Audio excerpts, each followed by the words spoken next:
Hey guys, Matthew here. So after the video yesterday of 30 minutes of Blood Aqueducts with uh that I made, a lot of people in the comments were pretty much just like, crying about the fact, oh, this GG gear, oh, this headhunter, it goes so fast, oh, it's not representative. Alright, so I decided, you know what? Alright guys, whatever. Let's just run another test. So I went ahead and ran another 30 minutes of Blood Aqueducts with this gear. So I'm gonna go over it real quick and explain why. So I kept the Sidimas because they're pretty much free.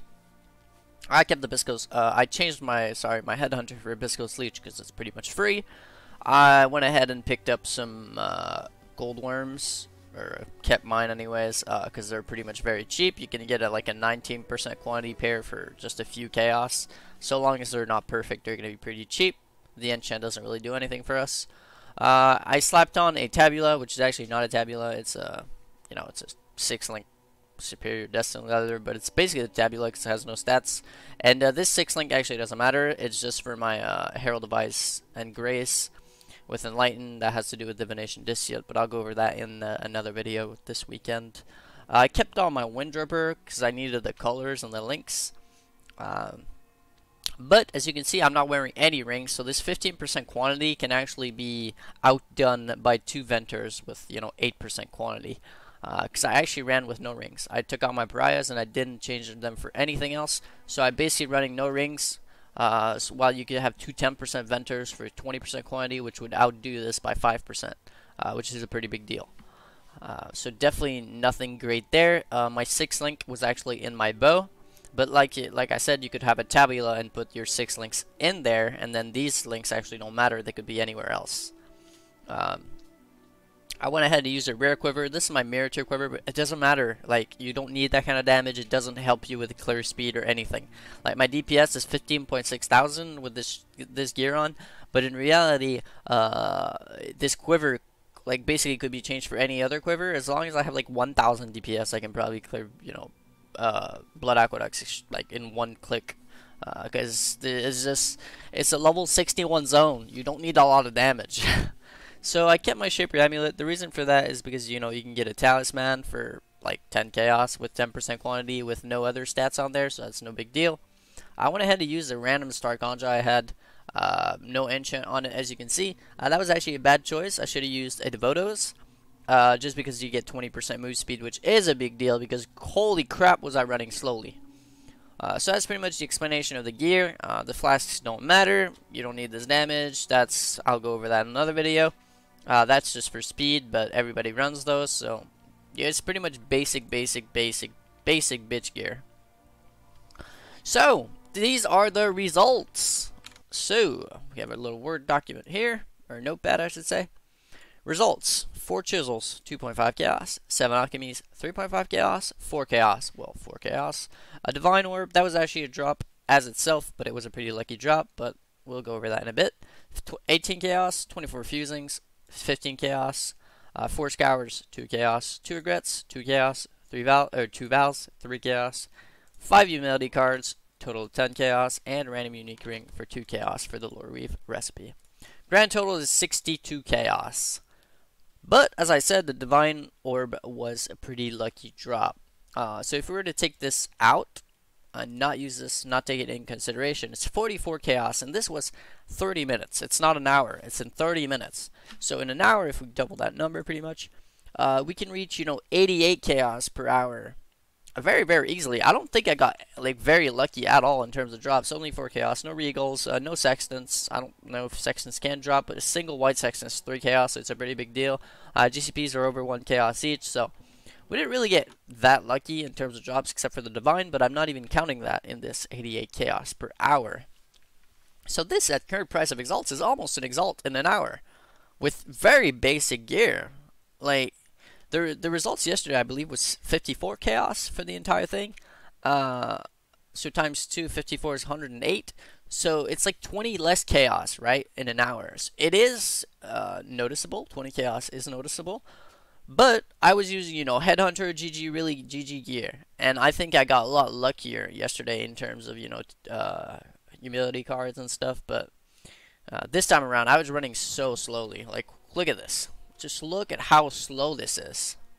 I'm gonna go ahead and pop Blood Rage, my flask. This is how fast I was running for the test.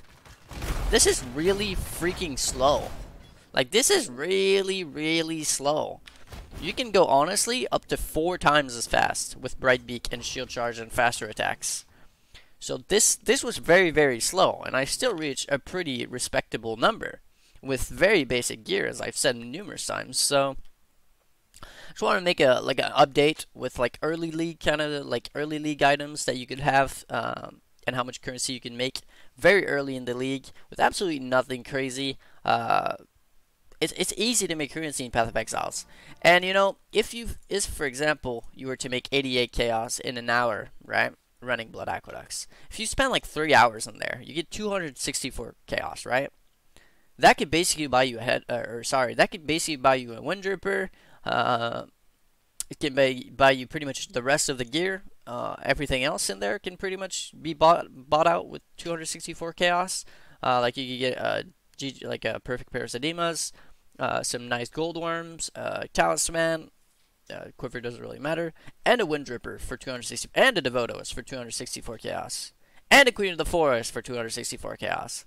So in reality, I ran with this, so I was really slow. If I was to remake that same test with all this gear, but then slap on a Queen of the Forest, all of a sudden I have 75% move speed extra, and that is very, very big. That is a big deal. 75% move speed is huge when it comes to clear speed. But I want to do it with the Tabula just to show you guys what kind of numbers you can reach. You know, 88 chaos in an hour is absolutely nothing to scoff at. It is actually, I'm impressed myself, and that doesn't even count in the divine orb. So easily making, you know, with one lucky drop, be it a Tabula, a divine, or a half decent unique worth of like 10 chaos or anything like that, you can push 1 exalt per hour in Blood Aqueducts, even at level 92. So I don't know. I just think people should have no more excuses. Honestly, no more excuses. It's really easy to farm currency. There's nothing special. You don't need insane gear. Just get a character that has, you know, decent clear speed and that can run fast between packs. Like I said, when it comes to Blood Aqueducts or any of these kind of maps, look at something with Brightbeak and Shield Charge, and you're gonna destroy my numbers. You're gonna get so much more currency. Just from the fact that you're going to be zooming. You're going to zoom. I actually realized something, though, during the making of this little video. And Blood Aqueducts, this league can actually be a strategy in itself. And I might go over that in another video. I might have to do some further testing, though. But with the incursions and how fast you get them in Blood Aqueducts, you can basically do like 1 incursion per minute. Almost, like actually more than that. More than 1 incursion per minute. No, actually, yeah, pretty much 1 incursion per minute. But the reality is you don't have to clear the incursions. You could just do like only the ones you want and like target farm certain things. For example, the tier 3 room, the tier 3 corruption room, the tier 3 gem corruption room, the tier 3 item room, and that kind of thing. And I think that actually might be the most and best way to make currency this league. Might actually be Blood Aqueducts. I'm gonna need to further test that. Obviously, it's a pretty what I'm saying is it's pretty big, because if that was the case, holy crap, do we trivialize the rest of the content if we all spend our days in Blood Aqueducts? But I think just in terms of the incursions and the possibility of like really big drops from there, be it Headhunter, level 21, 23 gems, level 21 Val gems. Be it Rigwald Quills if you're going for that, be it +1 hour Windrippers, +1 hour random Quivers, and these kind of things, or double corruption on like some 6 links and stuff. I think obviously it's going to be a very like what's the word I'm looking for, jackpot kind of strategy, and I'm going to have to further test it.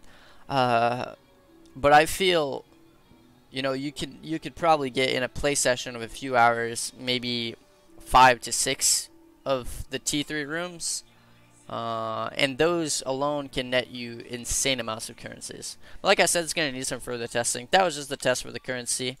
I've been rambling for a little bit. The result was 88 chaos in an hour, or 44 chaos minus, that's without the divine, so 48 chaos, or 44 chaos I should say.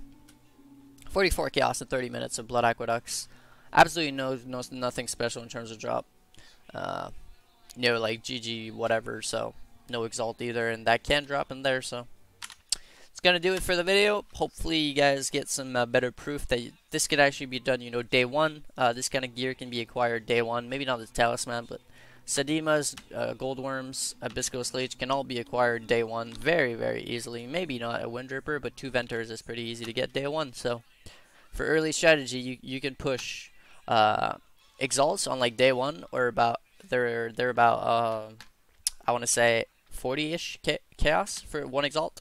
So you can actually push up to 2 exalts per hour on day one, just farming Blood Aqueducts, and this is the proof of this. So hopefully you guys enjoyed. That's gonna be it for the video. Matthew signing out. Until the next one.